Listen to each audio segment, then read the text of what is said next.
사도신경하심으로 우리의 신앙을 하나님 앞에 고백합니다. 나는 전능하신 아버지 하나님, 천지의 창조주를 믿습니다. 나는 그의 유일하신 아들 우리 주 예수 그리스도를 믿습니다. 그는 성령으로 잉태되어 동정녀 마리아에게서 나시고 본디오 빌라도에게 고난을 받아 십자가에 못 박혀 죽으시고 장사된 지 사흘 만에 죽은 자 가운데서 다시 살아나셨으며 하늘에 오르시어 전능하신 아버지 하나님 우편에 앉아 계시다가 거기로부터 살아있는 자와 죽은 자를 심판하러 오십니다. 나는 성령을 믿으며 거룩한 공교회와 성도의 교제와 죄를 용서받는 것과 몸의 부활과 영생을 믿습니다. 아멘. 찬송가 341장입니다. 찬송가 341장입니다. 십자가를 내가 지고 주를 따라갑니다. 이제부터 예수로만 나의 보배 삼겠네. 세상에서 부귀 영화 모두 잃어버려도 이 주의 평안 내가 받고 영생 복을 받겠네. 주도 곤욕 당했으니 나도 곤욕 당하리. 세상 사람 간사하나 예수 진실합니다.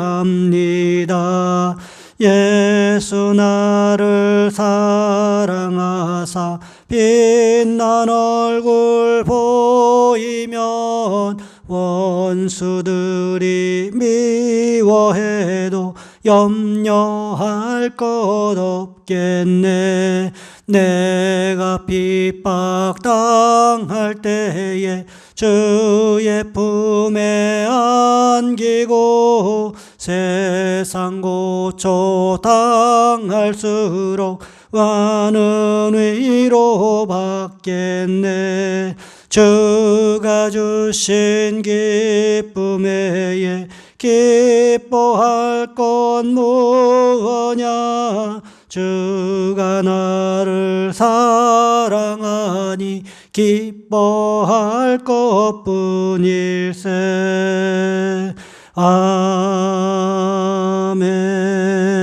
아멘. 기도하겠습니다. 사랑의 하나님, 한 주간의 삶의 현장에서도 우리의 삶의 현장을 지키시고 보호해 주셨음을 감사를 드립니다. 하나님, 나라가 경제적으로 여러 가지 환경적으로 힘들고 어려운 가운데서도 우리를 불꽃과 같은 눈동자로 지켜 보호해 주셨음을 감사를 드립니다. 하나님, 특별히 기도하옵기는 우리 교회가 선교하고 있는 선교사님과 교회들을 도와주시기를 원합니다. 원주민 선교를 하고 있는 선교사님의 가정을 도와주시기를 원합니다. 사역의 현장을 도와주시기를 원합니다.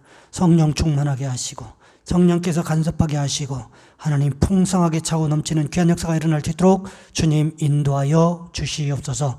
하나님, 또한 기도하옵기는 우리 교회가 선교하는 교회들을 도와주시기를 원합니다. 하나님, 지금도 시골교회에서 또한 삼각교회에서 아픈 마음을 끌어안고 성도들을 끌어안고 하나님 눈물로 기도하고 있는 성도님들, 목사님들의 기도를 기억하여 주시기를 원합니다. 그들의 사역의 현장을 하나님 붙잡아 주시기를 원합니다. 성령께서 충만하게 도와주시옵시고 하나님 그들의 삶의 현장을 고치시고 사역의 현장을 회복시키시는 귀한 역사가 순간순간마다 되어질 수 있도록 주님 인도하여 주시옵소서. 우리 가연교회를 도와주시기를 원합니다. 우리 가연교회를 축복해 주셔서 하나님 물질로 기도로 다른 교회들을 또한 세워가는 하나님의 성전을 세워가는 하나님의 지체를 세워가는 귀한 역사를 온전히 감당할 수 있는 귀한 역사가 일어날 수 있도록 주여 인도하여 주시옵소서. 귀한 시간에 함께 예배합니다. 예배하는 성도들의 머릿머리 위에 안수하시고 성령께서 가장 필요한 것으로 채우시는 귀한 역사가 일어날 수 있도록 주님 주관하여 주시옵소서. 우리 주 예수 그리스도의 이름으로 감사하며 기도하옵나이다. 아멘. 오늘 말씀 사도행전 7장에서 보겠습니다. 사도행전 7장 9절로 16절까지 말씀입니다. 제가 봉독해 드립니다.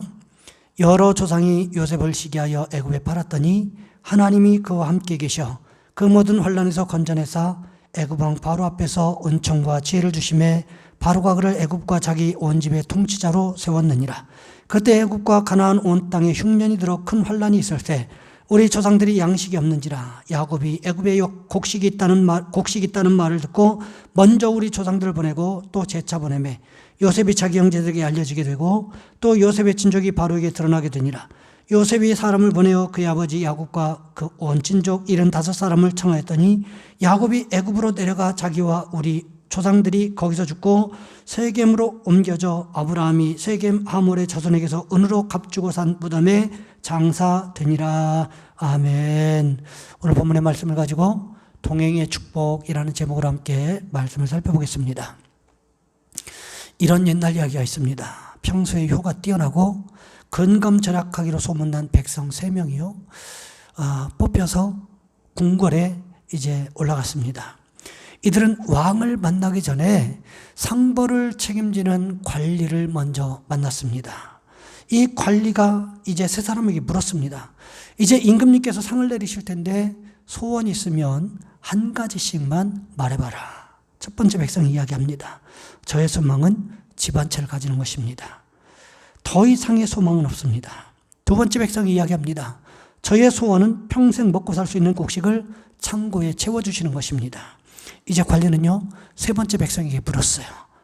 그대의 소망은 무엇인가? 세 번째 백성이 대답합니다. 예, 저는요, 임금님께서 딱 하룻밤만 저희 집에서 유하시고 가신다면 가문의 영광으로 알겠습니다. 그러자 주변 사람들이요, 웅성거리기를 시작합니다. 수군거립니다. 아니, 인생에서 다시 올 수 없는 가장 좋은 기회를 잡았는데 저렇게 허무하게 날려버리다니 아깝게 되었구만. 이제 사람들이 이렇게 생각했다는 거죠. 새 백성의 뜻은 임금님에게 그대로 전달이 되었고요. 모두의 소원을 들어주시기로 윤허가 내렸습니다. 큰 집과 곳간을 채우는. 그런데 문제가 생겼어요. 하룻밤이지만 임금님이 묵을 집이 너무 누추한 거예요. 냄새가 나고 창호지가 다 구멍이 뚫려서 바람이 숭숭 드는 곳에서 어떻게 임금님이 잠을 자겠습니까? 또 문제는 그 집에 가려고 하니까 좁디 좁은 도랑을 건너서 가야 되는데 도저히 임금님 행차가 갈 수 있는 곳이 아니더라는 거예요. 어쩔 수 없이 집을 고치고 다시 짓게 되었습니다. 온 식구는요, 임금님을 맞이하기에 합당한 비싼 옷으로 갈아입게 되었습니다. 모든 가구가 바뀌게 되었고요. 곳간이 채워지게 되었고 주변 환경이 정리되었고 널찍하게 길이 열리게 되었습니다. 더 이상의 무슨 말이 필요하겠습니까? 미련한 사람은 자기의 것만 채우려고 합니다. 하지만 겸손하고 현명한 자는 그분을 모시려 한다는 거지요. 그분을 모시면서 따라오는 부수적인 일을 생각하기 때문이 아니라 그분이 오시는 것만으로도 자신과 가정이 얼마나 큰 영광인지를 생각하기에 그분이 오시는 것을 간절히 소망하는 거예요. 그분이 오셔서 우리의 삶의 동행자가 되시고 우리 인생 가운데 거하시면 그분의 영광이 우리의 삶에 나타나게 될 것이기 때문에 그렇습니다. 그분으로 인해서 우리의 삶이 영광스럽게 바뀔 것이기 때문이라는 거지요. 우리의 삶의 현장에 하나님을 모시면 우리의 삶의 현장에 부어지는 은혜가 얼마나 많은지 모른다는 것입니다. 오늘 본문에 보시면 바로 그런 주인공이 나오는데 그가 바로 요셉입니다. 스데반 집사님은 먼저 첫 언양의 주인공인 아브라함에 대해서 언급하고 그 후에 이삭과 야곱을 건너뛰어서 곧바로 요셉 이야기를 시작을 합니다. 요셉이 다른 형제들의 시기와 질투로 인해서 애굽에 팔려갔다는 거예요. 몇 살이에요? 17살에. 낯선 곳에서 홀로 살아가야 한다는 것. 그것도 노예로 팔려가 노예로 살아야 한다고 하는 것. 이것이 얼마나 힘들고 어려운 일이겠습니까? 하지만 만날 사람도 없고 찾아갈 사람도 없는 그곳에 누가 계셨습니까? 오늘 본문 9절 하반절 말씀해 보시면 이렇게 기록하고 있습니다. 하나님이 그와 함께 계셔. 아무도 요셉과 함께 있어줄 만한 사람이 전혀 없었어요. 그럼에도 여전히 하나님은요, 애굽까지 요셉과 함께 내려가셨다는 거예요. 그 결과가 무엇이었습니까? 바로의 친위대장 보디발에게 인정받고 가정의 총무가 되는 일이었습니다. 그러다가 성추행범이라는 누명을 뒤집어쓰고 왕의 죄수를 가두는 감옥에 들어가게 되는데 그곳에서도 간수장에게 인정을 받게 되고 맡기는 모든 일들마다 지혜롭게 감당하는 모습이 기록되어 있지 않습니까? 그곳에서 떡 맡은 관원장과 술 맡은 관원장의 꿈을 해석해 주게 됩니다. 마지막에는 어떻게 됩니까? 바로의 꿈까지 해몽해 주게 되더라는 거예요. 그리고 정책적인 제안까지도 요셉이 아주 훌륭하게 하고 있는 것을 볼 수가 있습니다. 어떻게 이럴 수가 있었을까?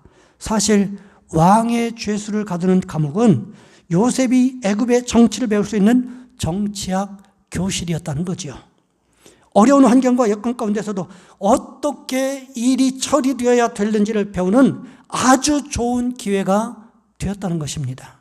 오히려 고난의 학교가 훈련의 학교요, 축복의 학교로 뒤바뀌게 되는 결정적인 계기가 되었다는 것입니다. 그래서 요셉이요 7년 풍년과 7년 흉년에 대한 대책을 제시하게 되고 그 이야기를 들은 바로가 요셉을 그 자리에서 총리의 자리에 앉히는, 총리로 임명하는 놀라운 일이 벌어졌다는 거예요. 여러분 생각해 보시기 바랍니다. 방금 전까지 요셉의 신분이 무엇이었습니까? 죄수였어요. 성추행범이었어요. 그런데 갑자기 총리로 임명되는 역사 이래로 전무후무한 일이 일어나 버린 거예요. 7년 풍년이 지나고요. 흉년이 시작된 지 2년째 되는 해에 무슨 일이 있었습니까? 가나안 땅에서 형들이 애굽으로 식량을 사러 왔어요. 몇 년 만에 대면했습니까? 무려 22년 만에 대면이었습니다. 형들은 몰라보았어요.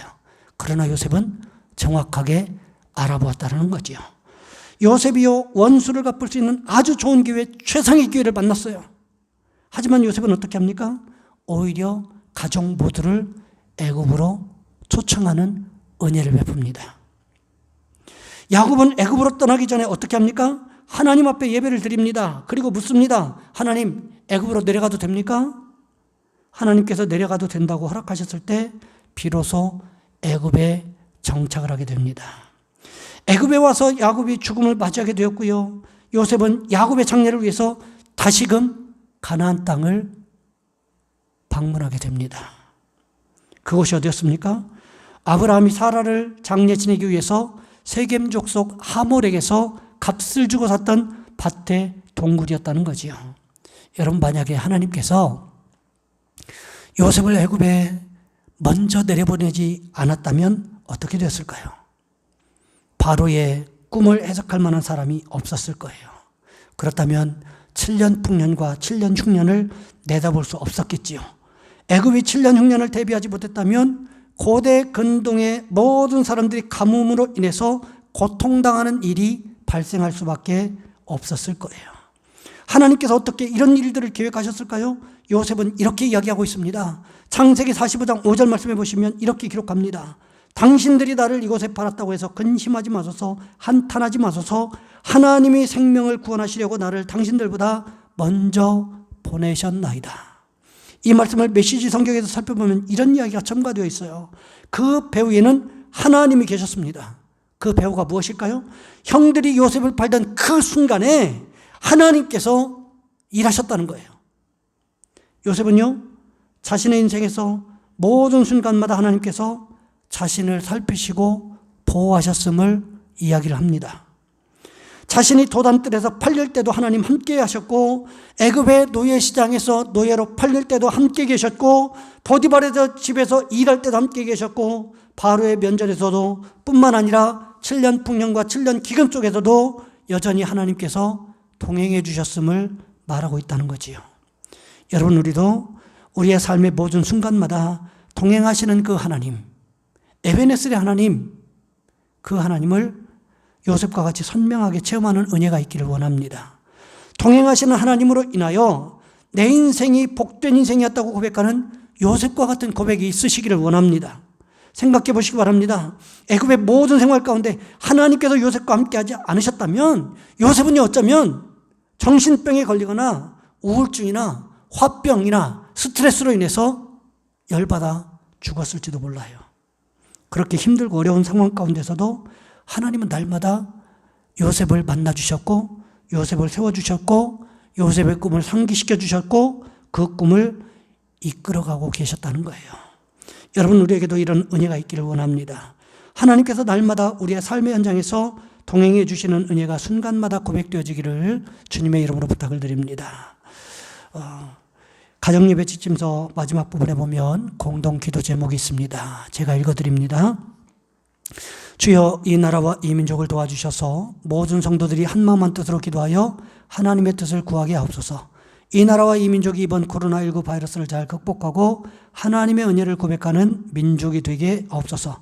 국민들이 코로나19 바이러스로 인한 두려움으로부터 하루빨리 벗어나게 하시고 방역의 최전선에서 일하는 일꾼들이 피곤하거나 힘들지 않도록 도와주시옵소서. 우리 가인교회가 기도가 지속적으로 이어지는 교회, 예배를 사모하는 교회, 말씀의 능력이 나타나는 교회가 되게 하옵소서. 이번 코로나19 바이러스로부터 성도들의 건강을 지켜 주옵소서. 코로나19 바이러스로부터 우리의 직장과 사업장, 가정을 지켜주시고 주님께서 약속하신 평안이 넘치게 하옵소서. 가정예배 지침서를 통하여 하나님의 말씀을 깨닫게 하시고 지속적으로 예배하는 예배의 공동체가 되게 도와주옵소서.